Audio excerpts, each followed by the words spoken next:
What's up, good people? It's your boy Leroy McKenzie Jr., and it's another episode of the Author Showcase brought to you by the National Black Unity News newspaper. And if y'all can see that, this is hot off the presses. This is the latest issue of the National Black Unity News newspaper. So we want you to go. You can go to the website www.tnbun.com and you can get the digital version, but also while you're there, you can subscribe to the newspaper. I promise you, this is a great national newspaper, international newspaper, where we provide you with not only just articles, but solutions to things that are impacting and affecting our community. So we want you to go there. We want you to subscribe. And we also, you can actually get your copy of the national newspaper. You can actually have it sent to you right at your door. Or simply just if you want the digital version, you can have that there as well too. But we're here to bring you another episode of the Author Showcase, where we bring to you some of the most powerful, influential, impactful, mind-shifting individuals who just have not only are shifting our world with words, but they're also shifting our words in action and just telling their stories, giving us their mission, their message, their movement, their motivation, all of those things that have to do with them writing these stories that you see behind me. And tonight is no different than any other. And I think y'all gonna enjoy this one. I think y'all gonna be a little happy tonight after we leave this conversation. That's what our mission is tonight. We want y'all to be happy. And I'm gonna introduce this young lady that's with me tonight. And she's just been a delight. And we've only known each other, what, is it 2 weeks now? Maybe 2 weeks, 3 weeks. 3 weeks. Yeah, 2 weeks now. But it's just been, it's great when you meet people who are pleasant, who actually are enjoyable. And when we were on the same panel together, but to hear her talk and tell her story and the things that she talked about, I was just like, wow. And then to find out that she had a book, I was like, oh yeah. I was like, oh, I gotta have her come on. So it is a pleasure. And as Kendall, which is our common friend, has said, our friend Clarence Avant has said in the Black Godfather resources, yeah, he said relationships are resources. So that resource brought this young lady here to me today. So I'm truly grateful for it. And I think you all are in for a treat once we get into our conversation. And this is for those that may not be familiar with her, but you will be shortly after our conversation, is Miss Jaime Watkins. So I want to welcome her to the Author Showcase and the Conversations with Authors. Welcome, lady. How are you?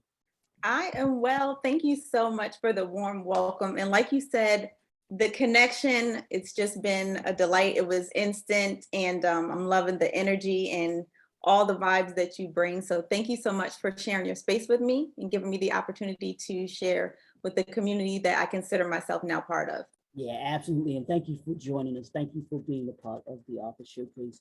I don't take it for granted for people who offer themselves and allow themselves to be available to come and talk to folks and just tell them about their writing journey, but then also their story, some of the stories that they want to tell. So I'm glad that you decided to say yes and to come join me. I will tell you, with us having to setting up this interview today, and then the title of your book, and you all will get this in a minute.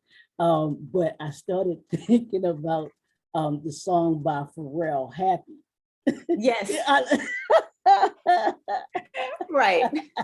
That needs to be what I come on stage to, right? Yeah, you have got to. Yeah, that is definitely your theme song there. Yes. So that is cool.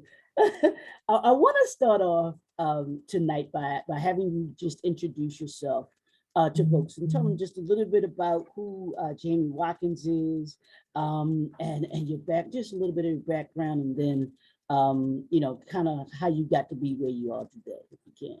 Certainly, certainly. So I am Jaime Watkins, like I was introduced, and I am a child of the Most High God. Me and Jesus are besties. And that's a t-shirt right there. That's a t-shirt right there, lady. Yeah. That being said, I am not perfect. And I struggle with anxiety. I have perfectionism, been a bit of a control freak, all that I get all the elephant, all that elephant stuff out the way. But despite the dark places and the things and issues that I have, because we all have issues, I am the CEO and founder of My Piece of Happy, that's PEACE. And I am a speaker and a life coach, and I'm now a published author. That is awesome. She is literally, you all, a fresh, published author. Pick that book up, lady. Pick that book up and show it. It came to the house like 30 minutes ago. She literally just got her books in her hand. Yes. You want to talk about perfect timing.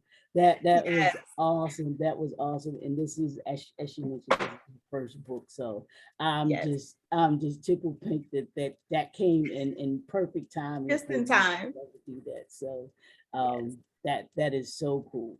That is so cool. So congratulations. So I'm still on cloud 9. I was trying to come down so I could speak to you. Absolutely. It'll be time to celebrate. It'll be time to celebrate after, once the interview is over and everything. So that's cool. That is so cool. Now, I want to ask you this. What got you started in writing? What made you want to pick up a pen, pick up that paper and put pen to paper to say, I have something to say in a book? Because a lot of people feel like I gotta, I want to write a book, or I got something inside me that I want to say, but never pull the trigger on it. What made you want to pull that trigger? Well, that was me for 3 years. Honestly, God gave me a vision 3 years ago of me coming off a stage and signing my books. And I know that I didn't go through everything I went through for just me. So I would say I journaled faithfully almost 2 years straight. I'm a best-selling author. That's the only pen to paper I did. I wrote about it. And I felt good saying, I have a book in me. And that was like all I needed. Like, oh yeah, I have a book in me. Like, I'm going to write a bestseller one day. The one day turned into 3 years. Because really, I didn't think I could do it. Mm-hmm. It was like, well, what if I do put pen to paper and nothing happens? Like, then what? What if it's really not a book? Is that really what he meant? Maybe it was an ebook. Maybe, I'm not sure now. You start to question because of your own insecurities. And so for me to actually get my pen to paper, God put a pause on my plans.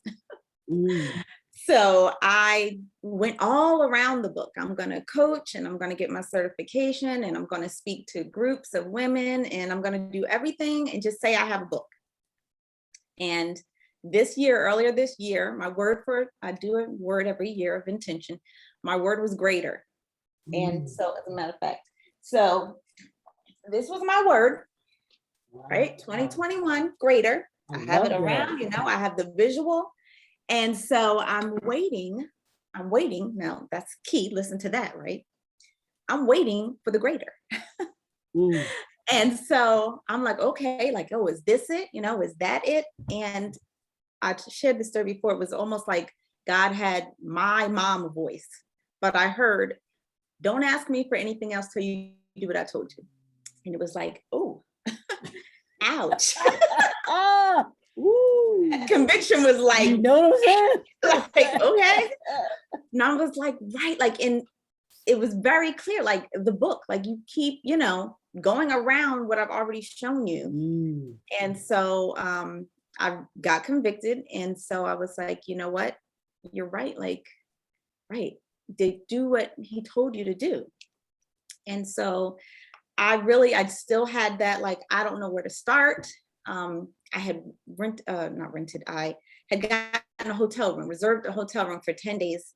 And I told myself, I'm going to sit in this room. I talked to my kids, my husband, no distractions. I'm going to lock up my phone. You guys call the hotel if you need me. And I'm Right. going to make myself right, because I was clear now, like, this is what I'm supposed to be doing. Mm-hmm. And then I didn't trust that. And me being a coach, I was like, what if I spend my money and come back with a blank piece of paper after 10 days? Because I still don't know what I'm doing. So I hired an author coach. Shout out to Nikki Price, best-selling author coach. And so I hired an author coach to help me write my book, and I wrote it in 21 days.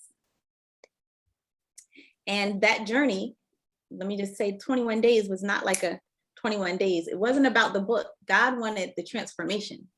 Wow. And that's what I got from the writing process. Okay. Was a lot of feelings I had to process and hadn't. A lot of just getting out everything, just getting it out. And so that was therapeutic for me, the writing process. And another thing he told me through the writing was, I delayed someone's breakthrough. My waiting, it wasn't about me. Somebody needs this. Somebody needs to know this. That's why our stories matter. And so I actually did a post, and I just said, you know, sorry for delaying, for the breakthrough I delayed, not being obedient, but I'm here now. And I have to trust that God is always on time. And so that's a long answer to the question, but that's how the writing process for me was. You said two things that were powerful. One was that you understood that you didn't know how to go about the process. And even though you have your expertise in the things that you do, you knew enough to say, hey, this is not my lane. And you said, I need to have someone that can guide me through what it is that I went through. Now, how important was that to you? And what would you tell someone who is not, and not even, like you said, this isn't even just about the book. And this is what I love about these conversations, because it goes beyond the books. It goes beyond the books to me, where we can talk about these things. You're a life coach. So apply that to someone who is, and we're going to get to the happy in a minute, about trying to figure this thing out, because you were trying to figure this book thing out. Right. And having someone to be able to guide you through the figuring out stage. How important was that for you? Oh, it was instrumental, because I, even with the author coach, now I'm like, okay, God, you know, I've taken this step. Like, you know, I've invested in this vision you've given me. Still nothing in me said I could do it. And I had to coach myself, really. Like, get out of your way, Jamie, get out of your head. You know, get out of your way, get out of your head, and do what you know you're supposed to do. So I got there, and I actually write about it because I had a goal. We set a goal. We went through, you know, how many pages do you want to do? And that accountability was instrumental, because I'm writing and I feel like I don't have any more to say. Like, okay, now what? Right? My goal is 70 pages. I got 65. So to me, I went through this moment of like, see, like, this is what I mean. Like, I'm out of words. I don't know what else to write. And so I show up, and she's like, what's wrong? You know, how did you do? And I'm like, well, I didn't meet my goal. 5 pages short. Mind you, for 3 years, I had 0 in this book. So she's like, well, why aren't you celebrating? And I'm like, because it's not 7. Like, I missed the goal. She was like, Jamie, she was like, last week you had 0. She said, you have 65 pages of your book written. And I was almost, me being the life coach, I was like, dang, I wish I could have took credit for that perspective shift. But it was like, right, yeah, whoa, like, that's crazy. So perspective, like, I needed that to get out of my head. Like, you know what, you're right. I have 65 pages of my book written. Like, okay, I could do this. And then it turns out in the end, it was like, okay, well, what can we do? We have too much, like, what can we take out? So I went from not thinking I even had 70 pages to write to like, okay, maybe we could tweak this a little bit, you know? So that in itself was instrumental, having that accountability and having that person see what you may be able to. Another coach, I believe in, if you don't know, like you said, if that's not your lane, get somebody that knows, what they're doing. So my coaching coach, she always says it's hard you can't read the label from inside the jar, right? That analogy. So that helps to have someone. Another time I'm, saying where I am in the process, and she's asking questions that I'm like, oh, that's more like, yeah, you know what? Let me go back. Let me dig deeper. And so I needed that accountability and that person that can see past, because we would pray and she's like, I think you got more there, let's explore that, go back, to send me back to keep pressing. So that was instrumental to me finishing, and especially in the time frame that I did. Yeah, and that is so, that I'm sitting here thinking, you do, like I said, well, you're a life coach, so you teach people. But here's the thing, Jamie, who teaches the teacher? Right. Sometimes the teacher needs the teacher in Absolutely. order to be able to be taught. Because like you just said, they see things from a different perspective. They're kind of looking at it from let's say 30,000 feet. You're looking at it from 10,000 feet. They can say, hey, I see this, as opposed to you saying, it's like right here to you. Right, right. Yeah. Yes. But we do. It's almost and like seeing in you, and seeing in you what you can. I don't recommend, if your coach don't have a coach, then I don't know, like, because hello. We're always learning, right? We should always be growing and learning. So who are you learning from? I teach what I know, but if I'm not learning more, and so yeah. I have this acronym for leader, and it's the characteristics of what leaders are. And the L, which is the letter, is someone who listens and someone who learns, or someone who's learning. You should always be listening and always be learning as a leader. You should never stop it. It should, like you said, you should never stop it. And I call it I call it my picture in the glass theory, which is, you know how you go to a restaurant and at the table you have a glass at each of the settings that are at the table, and they'll bring out this big pitcher of water or lemonade or tea or whatever it is that they bring out.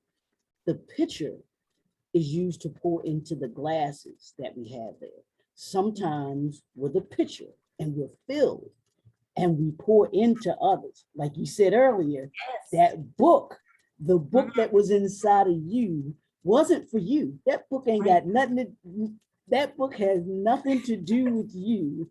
It's for those who it is meant to be able to impact, touch, influence, and everything else. So I love the fact that you said, I had to apologize for not doing what I was assigned to do, because my assignment wasn't for me. It was for those that this book is meant for, that is supposed to get it once I have written it. And by me not doing what I was supposed to do, I'm delayed what it was that it was meant for you. So I thought that was so cool. That is, I'm like, man, she is so on it. She is so on it. I love that. That is what was in my spirit. Like, wow, you delayed someone else's breakthrough. Forget what I'm making it about me, and well, I don't know, and I can't. It's not even about you. Yeah. And just a little tip for everybody listening: it never is. If we could get ourselves out the way, we are equipped with gifts to give to serve others. So and even the things that we'll get into about your book, even the struggles and the heartache and the traumas that we go through, if once we come to the understanding that it wasn't that all wasn't for us, that it wasn't that wasn't just about us. It's something that was not meant just for us, that we had to go through, but that we are able to tell someone else about, or someone else can experience, because we experienced it. Someone else doesn't necessarily have to experience it. Right. So right. I watched this, cut the end of this movie, but I've seen it several times before, with Kim Fields and Richard T. Jones in it, called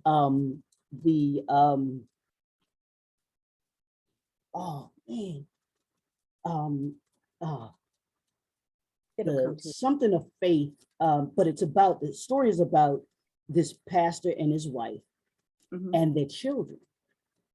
Their son gets killed, gets hit by a young girl who was on her phone driving, texting. Mm-hmm. She gets killed. The young lady, she's a teenager. She's like 16 years old.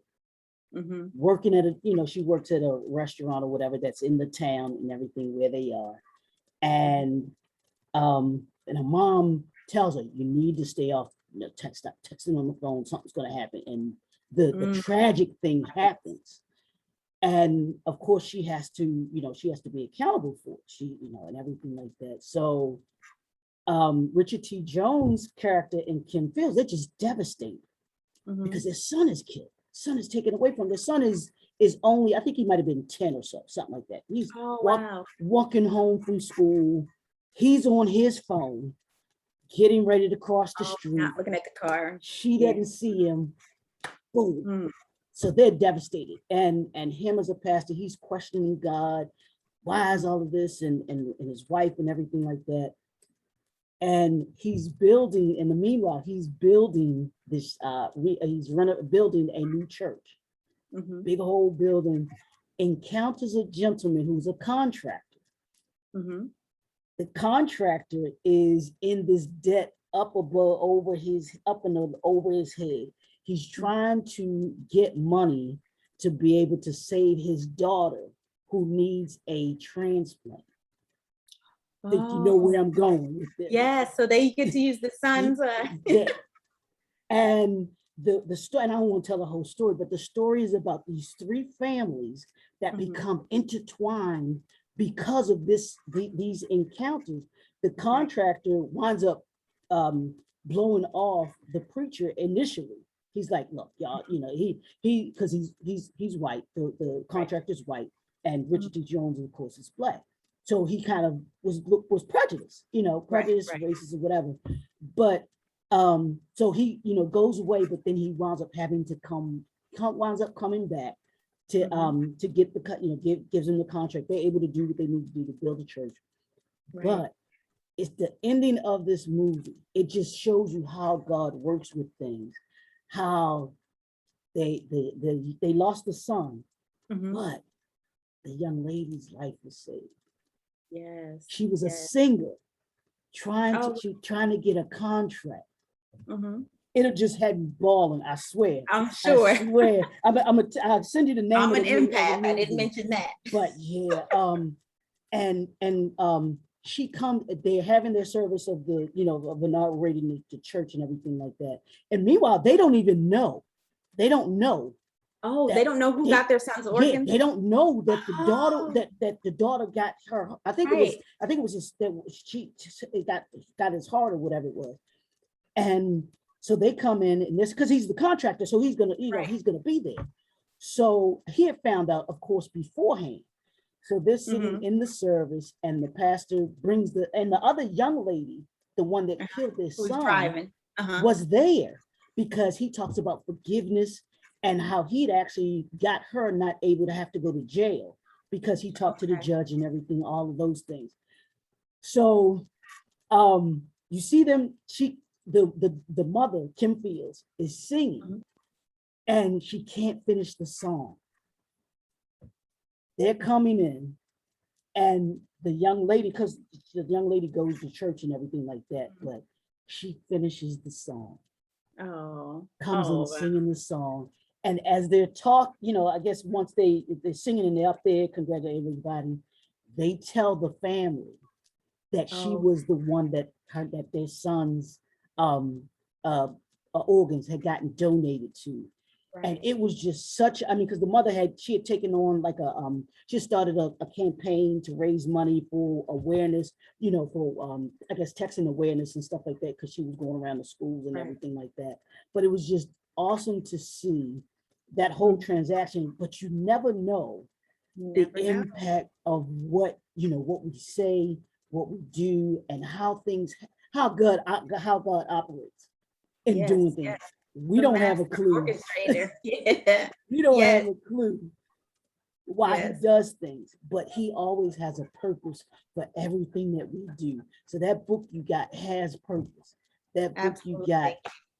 is going to be pouring life into everyone else and everyone who reads it and everyone who gets to. Now let's talk about it. What made you want to write? And let's give them the title, My Piece of Yes. Happy. And I'm going to talk about that too, because the way that you spell peace Mhm. is not what people, it's two different ways that you can spell Right. peace and two different meanings for them. So I'm gonna let you talk about that, and then we'll get into a little bit about what the book is about, okay?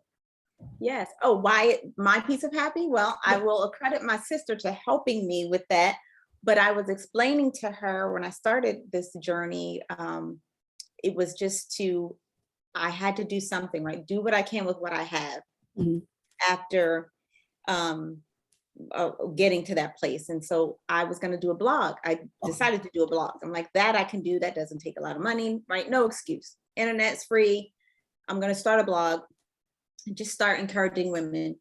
And so I'm talking through this with my sister. Like, I feel like this is what I'm purposed to do. And I just want to have a place. I was very anti-social media. So I was like, I'm going to be the solution, right? You have a problem with something, people are scrolling anyway. Have something positive to put out there, have something that it's going to encourage a person. And so I'm explaining the purpose and happy. And she's like, well, what are you trying to? And I'm like, it's just my. And so ultimately we come to my piece of happy, and we're like a play on the PEACE piece, right? And ultimately, to me, my piece of happy is what I'm purposed to do, is happiness, fulfillment in that I've found in doing what I'm supposed to do. So I encourage others, right, to find your piece of happy, to find what that thing is that you are a purpose to do. Look for the people assigned to you that you're purposed to serve. So that's what my piece of happy is. Wow. And it was just right to name my story and the journey to get here. Now, what do you want the reader, or okay, what do you want what is the story that you want readers to come away with from the book after they've read the book? What is it that you want them to come away with? I want them to know that they are enough and equipped. So important, because that stalled me for quite a while. Not feeling like I was good enough, and not feeling like I had anything to offer, or that it would make a difference, that my voice mattered, right? I mean, everybody has stuff and everybody has this story, and everybody, like, it was no relevance, but we're equipped, our gifts and with everything we need. So we're already enough. God gave us our gifts when we were born. So that's nice. Degrees are nice, and all our skills and talents, but you're equipped with everything you need to fulfill your purpose. Wow. And so I want them to get that from the book. I want them to get that they're enough, and to let my story show that you don't have to be perfect. You don't, you can, there's good, bad, ugly. I wish it never happens, but it was all necessary for the journey. And so whatever, like my motivational minute today was, God's not surprised. Whatever you're going through, whatever you have went through, you can't throw a monkey wrench in God's plans. It's not like, well, I did this thing here, so now he can't use me. Like, he's not surprised. He knew that. He said you're in before the beginning. He's going to use it all, baby. He's going to use it all. So that's what I want them to know. They are enough, equipped, and empowered to live their life with purpose. Nah, you gotta say that again. You gotta say that one again. Oh, enough, equipped, and empowered to live their life with purpose. Wow.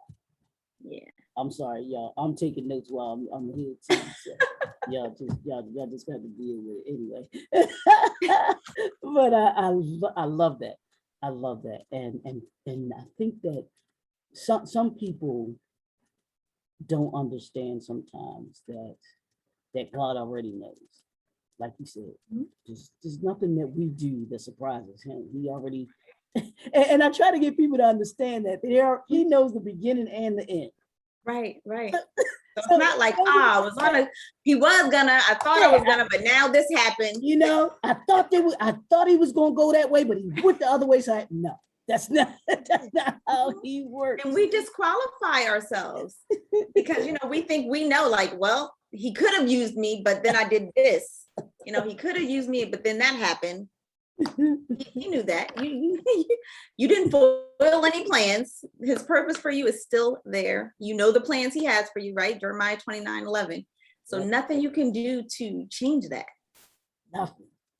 And that excites me because there's nothing you can do to change it.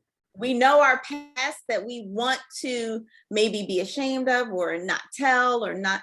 None of that has any bearing on the fact that he can use you and that he's purposed you for greatness. Like, see, I told y'all, y'all gonna be happy before the end of this. Yeah, that should make you happy. So whatever you think you did or going through that now, you know, it's just over. No, that it's all part of the plan. Rock with it. Trust him. Keep moving forward. Keep rocking with him. You know what I'm saying? Yeah. All right, now I got a question for you. Okay. Sure. The title. What does my piece of happy mean to you? But then why was it that you used PEACE versus PIECE in the title? Because I feel like the ultimate peace, there's no PEACE. The ultimate fulfillment of happy and purpose and that piece, you can't PIECE it. You can't you can't have you don't want a piece of happy, right? You want a piece of happy. You want a piece of happy. It's internal. Happiness is an inside job. You've heard that quote. It is. And so there is no peace like that. No peace like knowing I'm doing what I'm purposed to do and having that inside happiness. So it had to be PEACE. Wow. Yeah. I love that. Now, what does that title mean to you? It means that me doing what I'm supposed to do. Like, this is who I am. It means that I am enough, right? That I am equipped. All of that I want the reader to take away, I embrace that. I live that. I walk in that now. And just the real quick quote on the back, it says, my darkest days have prepared me to be a light to the women on purpose to impact, to let them know that I see them, that they're enough and that it gets better. That's what I want.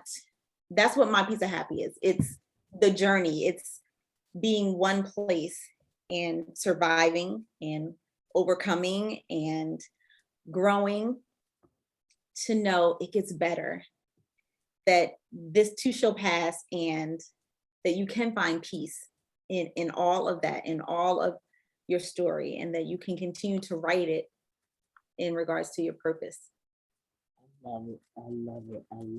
Now we're not going to give away, everything in the book, but if you can you share with the listeners and those that will be reading the book? Did I say that will be reading the book? That means you have to get the book. Yes. And we'll give that information to you in a second, where you can purchase the book to be able to get it. But can you give us 3 keys to getting your piece of happy, or 3 keys to getting back for those that may be trying to get back to happy? If you could talk a little bit about that. I would say self-awareness. To thy own self be true. I quote Shakespeare a lot because self-awareness is a key to that. You have to know that good, bad, ugly, right? Embracing it all. And when we find those places that we don't like, get to know yourself, right? We find those places that we don't like, that maybe we need to grow, maybe we need to, it's not serving us well and we need to get rid of it. That self-awareness is key to be able to do that inside work. I would say self-love, right? To know that we are enough and equipped, to believe who God says you are, despite the voices in our head, despite maybe childhood conditioning, trauma, right? To know, so self-love, self-awareness, and self-discipline. Create higher habits that do serve you well, right? And when you create those higher habits, I mean like setting boundaries and practicing gratitude, you know, when you set those or create, cultivate, I should say, cultivate those higher habits, Mhm. it's not on top of, right? I like to just say, be self-aware and remove those things that don't serve you. But then you leave this space, right? Well, remove those things that don't serve you well. But if you're not careful and intentional about what you put in that space, something else will fill it, right? So be Mhm. intentional then. Remove those things that don't serve you well and be intentional about putting higher habits in place of. Okay. We have we have 81 days left in Left. 2021. What do they need to do to close this year Get, out strong and yes. begin the journey Oh, into that's happier good. 2022? Yes. Well, start today. Start. Start. That's with writing. That's with anything, because we can think all day long about it. We can one day, like I did for 3 years, right? That sounds good. And I'm all for writing and journaling, gratitude practice, but don't just write it. Start. Put action behind what you want and believe that you can create the lifestyle that you want. Like I coach on lifestyle success. It's not the cars and the house and whatever you may attribute to lifestyle to success. Mhm. That Mhm. will come. That's a byproduct of everything else you're doing internal. Like that'll come if that's what you want.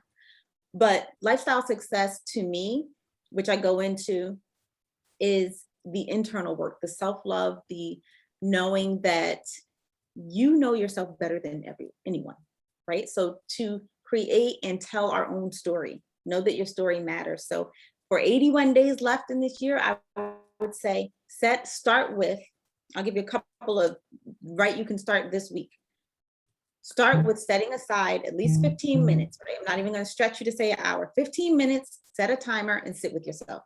Sit with yourself without the phone, Mm. without, maybe take a 15-minute shower. I don't know, or extend your shower 15 minutes. And sit with yourself and think about just this past week. I like simple yet significant. Think about just this past week and what worked for you. What was your highest moment? What did that feel like? What was it? And how can you recreate it again? And think about your lowest. Was it an attitude you had with somebody? Was it the time somebody cut you off? Was it a sad moment? Think about that lowest moment and then think about what you can do to better that, to either not repeat it if it's an action you took, right? To avoid it if it's maybe a page you looked at that got you down, a movie you watched, something you can do to cultivate how you want to set up next week. So take 15 minutes with yourself. Think about just this past week. Like I said, simple. So it's not like, oh, well, think about your whole life and then you get overwhelmed and then you just don't do it. Just think about this past week. It's only Monday. So think about this past week. How did it go? What did I really like that I did? What didn't I like? And how can I cultivate those highs? How can I continue to do what I did that had me up, right? That had me feeling good? Was it spending time with family, whatever? Cultivate those things that work for you and then minimize the things that don't serve you well. And I say habits, the higher habits is we are creatures of habit. Mhm. So whatever you continue to do is ultimately going to become and reflect in who you are. So take 15 minutes, think about the habits that you have, think about how you showed up last week, and then think about what you want. Don't be scared. And I think I said this on a panel, right? What do you really want? Mhm. Don't be scared to answer that question, and only you can. Like I can't even as a coach, right? What do you really want? Be honest with yourself. That's the self-awareness. Be honest with yourself about what you really want, and then don't be scared or afraid or doubt your ability and capability to have it. Now, do you think that society, especially dealing with the pandemic, Mm, that we've had to go through, do you think that many people are afraid of that? yeah, yeah.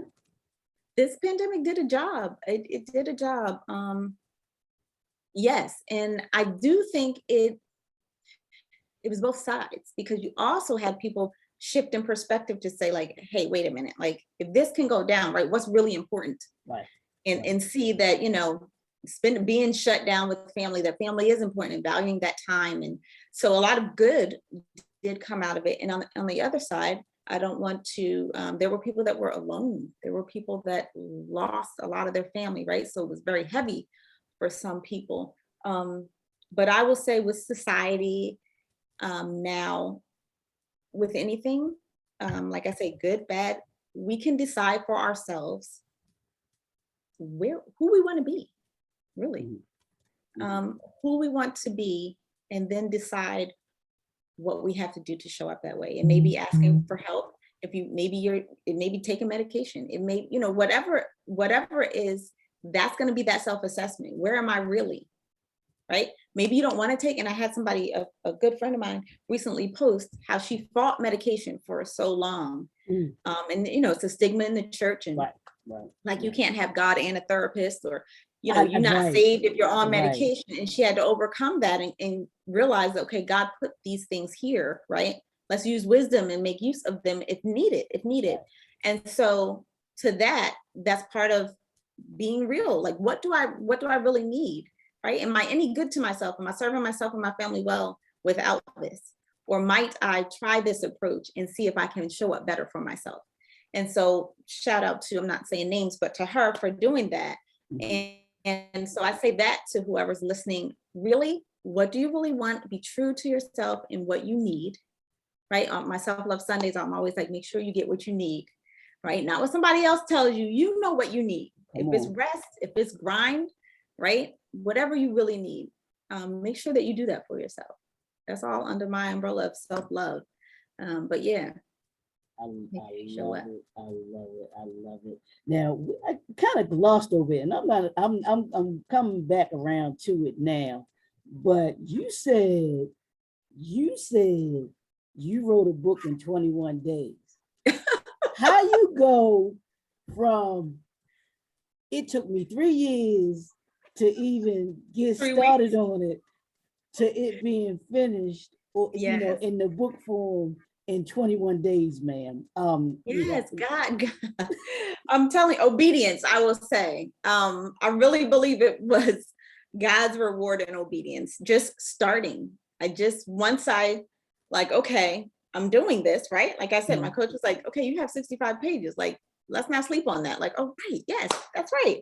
And going back and revisiting, and every time I had my routine was to get up I had my 2 hours a day, and then obviously as whenever time would fit in, I'd go more. But that was the commitment, 5 to 7. Sorry.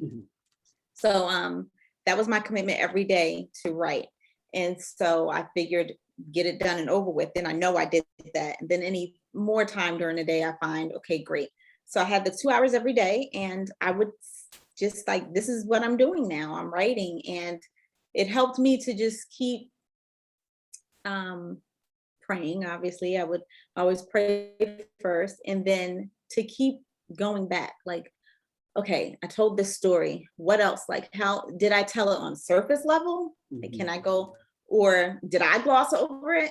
Or is there some more I can say here, right? Look for those lessons and pull them out, so that it's not just, oh, this is this thing that happened to me. Okay, well, that's nice. This happened to me. Why are we sharing our stories, right? What's a lesson in it? And pulling out those lessons for the reader, so that, like you said before, right, I'm going to share my experience. So maybe you don't have to go down the same road, right? I know there's a wall up there, but if you go around this way, right, you can get that. Everybody wants the shortcut in the society we live in. Well, this is the shortcut. So yeah, that was, it amazed me. Let me just say, the 21 days, like I'm done. That was I don't know, it just kind of started. So start, that's why I say just start. Now what did those 21 days teach you about you? Oh, that was when obedience. I just have to keep going back there, because that was, so as it was coming out, it was like, okay, I could have did this 3 years ago.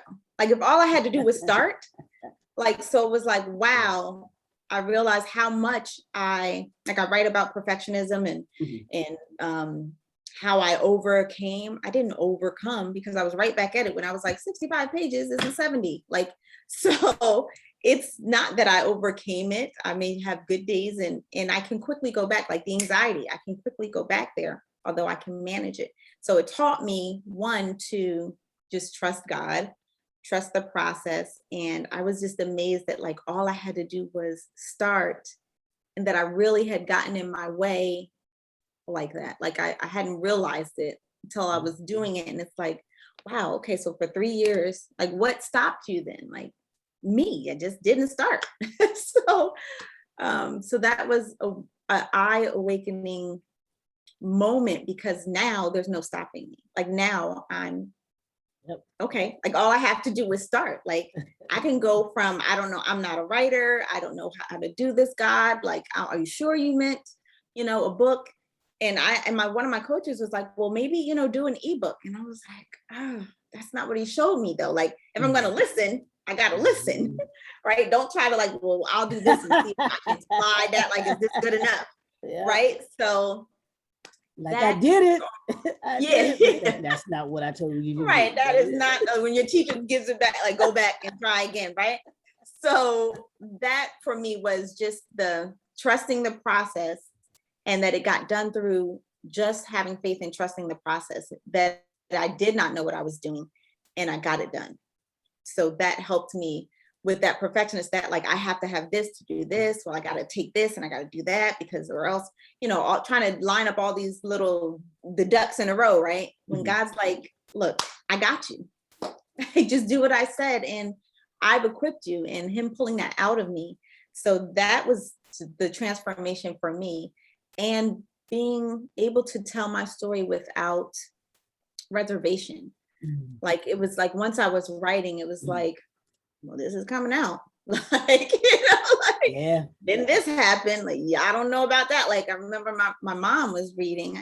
I let her read the sample, and she was like, oh, well, I didn't know about that. And I was like, yeah, like, like, yeah, we didn't tell you that one.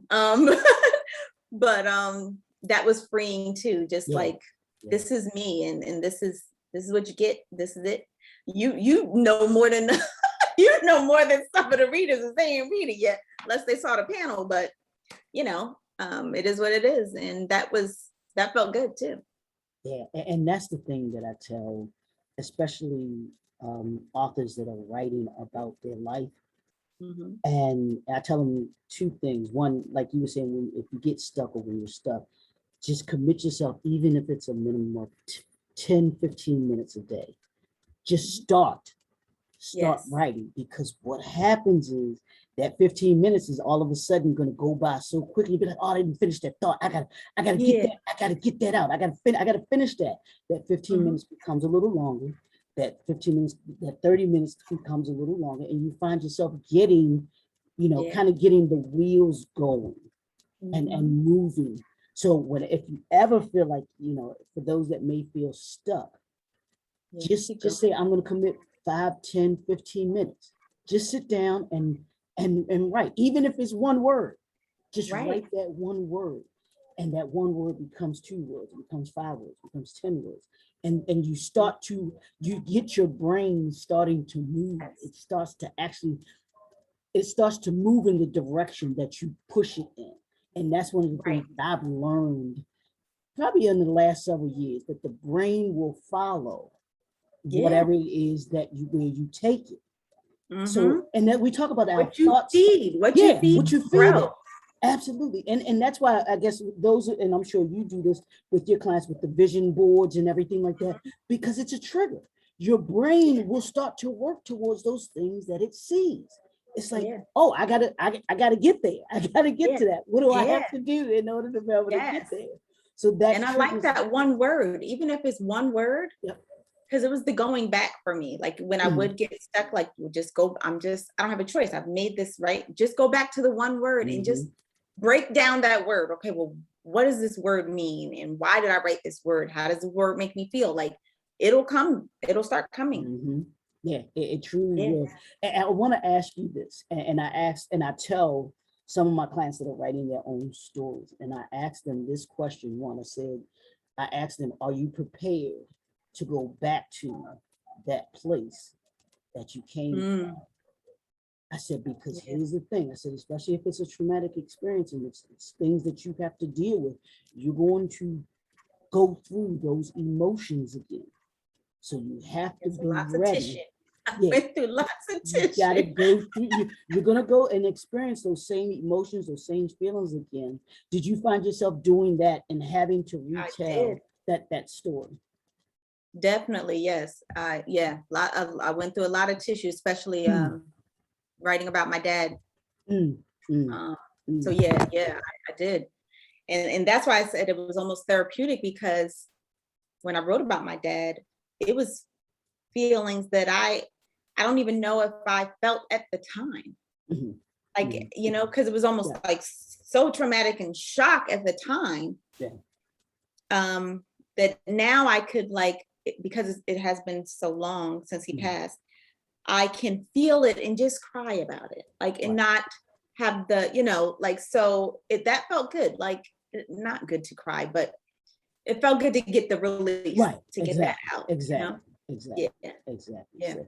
Yeah. So, and because I, you know, just when I've noticed that my clients, the authors that I've had that were writing their stories, I found that they were like, "Ooh, I didn't realize that I was gonna feel that was there, right?"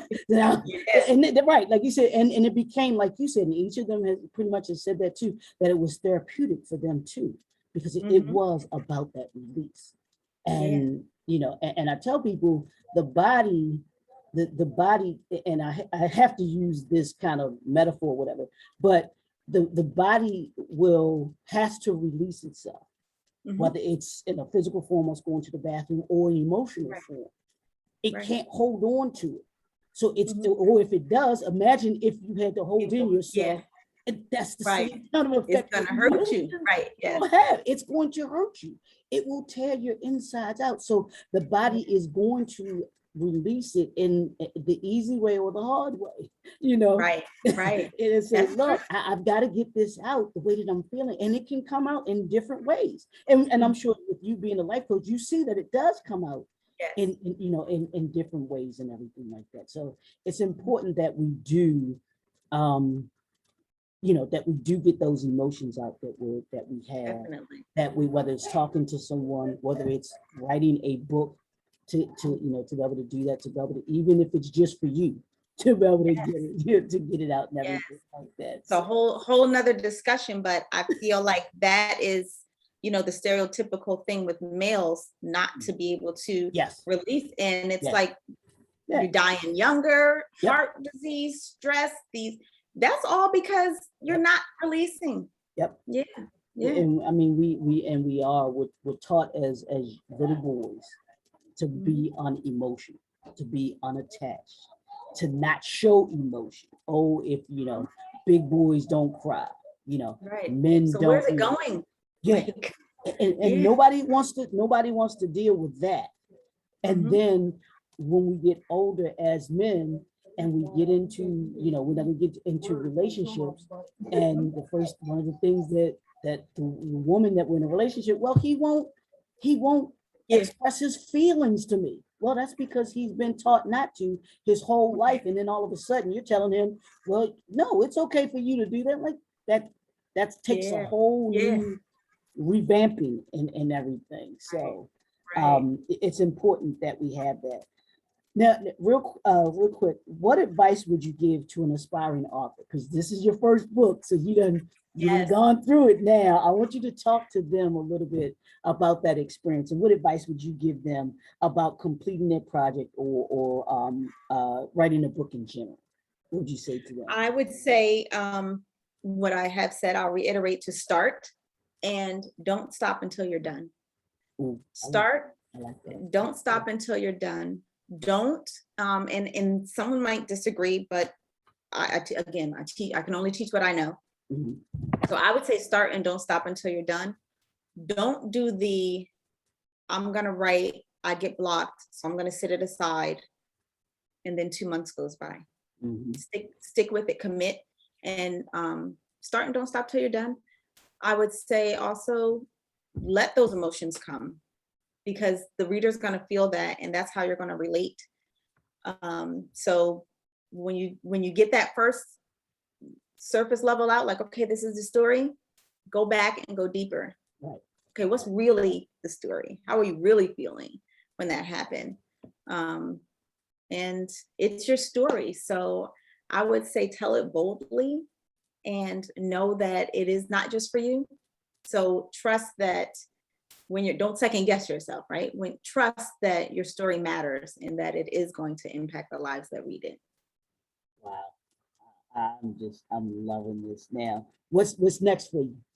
What you got? What's next? You got next? Well, I am looking to definitely do more speaking engagements. So I'm excited about that, because that was part of the vision, right? So I'm like, okay, God, I got the book. Where's the, and it doesn't have to be stages. It just happened to be stages in the video, in the vision. So it will be, I don't know what stage that was, but looking to get more speaking engagements. I have virtual book tour coming up. So subscribe to mypieceofhappy.com. Make sure you get in on that. I have I have my lifestyle success coaching program. So that kicks off again. We're doing another round November. So lots of good stuff. I would just say stay connected. We grow better together. Amazing community of women that I serve. And so stay connected. Get connected if you're not. Stay connected. We always have something good going on. Don't forget that ebook either. You do want to do you can go back and do the ebook now. So yes, I and this is ebook. Yes, and this is, I went from do I have a book to I'm careful to say my first book, because there's more. As I'm writing that, I'm like, So yes. Absolutely, I love it. So let's tell the people how they can contact you or connect with you to have you come and do this do the speaking engagements if they want to have you come and speak and everything like that. And of course the where they can purchase the book from too. Yes, well, mypieceofhappy.com, PEACE. And I'm My Piece of Happy on Facebook, Instagram, easy to find, Twitter, YouTube, everywhere. So My Piece of Happy, and on my website, or the link in the bio on Instagram, there's a form you can just fill out if it's podcast, guest, author, interview, speaking engagements, you can get to me. So, and I'm always happy to share and grateful for the opportunity. I gotta have you on Clubhouse too. So yeah, I want you to come on. I gotta get on Clubhouse more. I'm on there, but I'm not on there. Yeah, we gotta get you on Clubhouse, because that's a great place as well. It's a great tool. I'll put it that way. And I was not a big fan of Clubhouse initially, but I found it to be a very useful tool, and it's a very great way, because there's folks on it, tons of authors on there. Let me tell you. Nice. But there are plenty of places plenty of rooms that you can network, you can talk about your book, and especially the topic that you dealing with people's happy and how people get, because there's a lot of unhappy people out here, Jenny. It really is. That don't know they can define it for themselves, that they can redefine their happiness. Exactly. So yeah. So and the book you can get on the website as well. mypieceofhappy.com/order. It is on Amazon, Barnes & Noble, but get it from the website so you could get a signed copy. Exactly. Like I tell people, Jeff Bezos going to the moon, so he don't need no more of your money. So he got trying to go to the moon, so he don't need your money. Right. So going over to My Piece of Happy, PEACE.com, okay, and support Jamie and her book, and I promise you, and I think I can say this, that you will not be the same after you read that book than you were before you read that book. Amen. You can't read something about being happy and not and not go from the way that you are to being happy. Like it'll be like that favorite song of yours that comes on. You just that puts you in a great mood. That's my jam, right? I see what Yes. reading her book will be like. It'll be And your it favorite includes, seller. I should have mentioned a 10-step guide. So I did a little kickstart for Oh, you cool. in the end, as well as a playlist because I love music. So did a soundtrack to my life. That is so cool. See, so y'all got to get the book to get that. So you know what I'm Yeah, saying. So hey, and did you? I think you mentioned you have a YouTube channel too. I do. Okay. It's not the, I probably should do better. I'm most All engaged right. on Instagram, but I That's your got to do better with my other that's platforms. your 2022 assignment is more Okay, digital content on YouTube. got I it. tell you. I have it. I just gotta, Right. maybe I'll get my son to put the videos there. Yep. Well, even Yeah, exactly. Pull them to work. Pull them to work. yeah, Pull them to work. I need you to yep, upload that stuff. Give him a couple yes. dollars. Give him a couple dollars. Yeah, But yeah, there you go. say upload it on it onto your YouTube channel. But trust me, Yeah. that actually is where a lot of shifting has gone over because digital content is what people go to.